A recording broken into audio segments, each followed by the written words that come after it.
dois maîtriser, que tu dois connaître. Mais ces deux réalités, c'est quoi?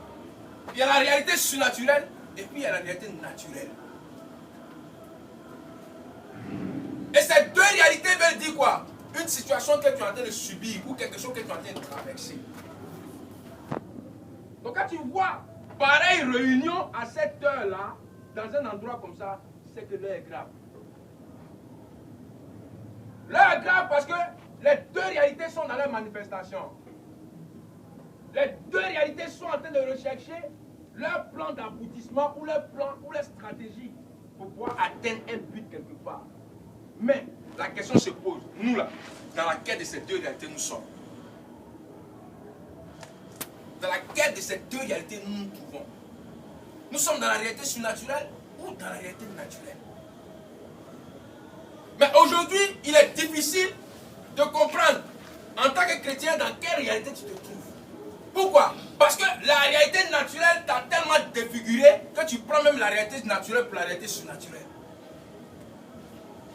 Tellement ça t'a défiguré, tellement ça t'a fabriqué et ça t'a donné un autre nom et un autre visage.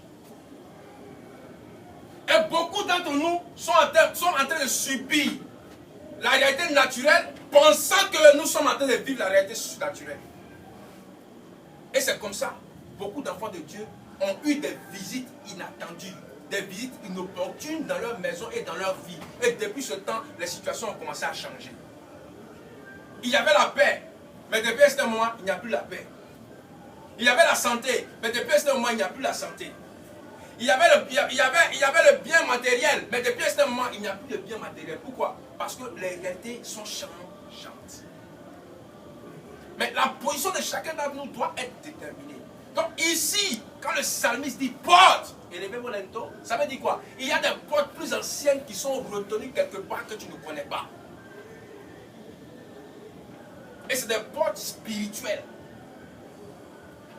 C'est des portes surnaturelles. Et non des portes physiques.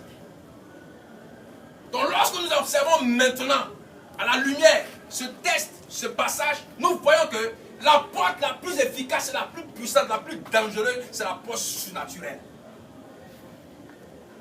Parce que ici, la question même est posée de savoir qui est le roi. Mais vous êtes d'accord avec moi que même lorsqu'on vient dans le livre de Matthieu 4, et que Jésus est en train de discuter avec Satan, Satan lui dit que lui, en tant que Satan, il a des royaumes. Et que Jésus devait l'adorer pour que lui donne la gloire de ses royaumes, non seulement ses royaumes, et la gloire de ses royaumes. Ah, c'est que Satan aussi a des royaumes.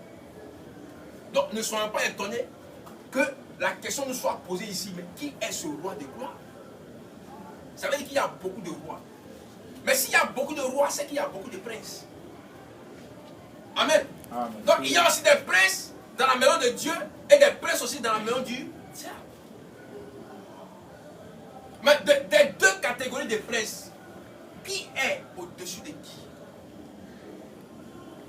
Il se trouve que même dans notre milieu aujourd'hui, même quand tu dis que tu es prince dans la maison de Dieu, prince dans la maison de Jésus-Christ, prince dans la maison de Satan, lorsqu'on fait les comparaisons, souvent même le prince même de Satan même, se trouve même être même au-dessus même du prince même de Jésus. C'est la vérité. Pourquoi? Tout simplement parce que le prince de Jésus ne connaît pas la réalité surnaturelle de son Jésus. Amen. Amen. C'est pourquoi il a besoin de passer une nuit avec le roi. Il a besoin de passer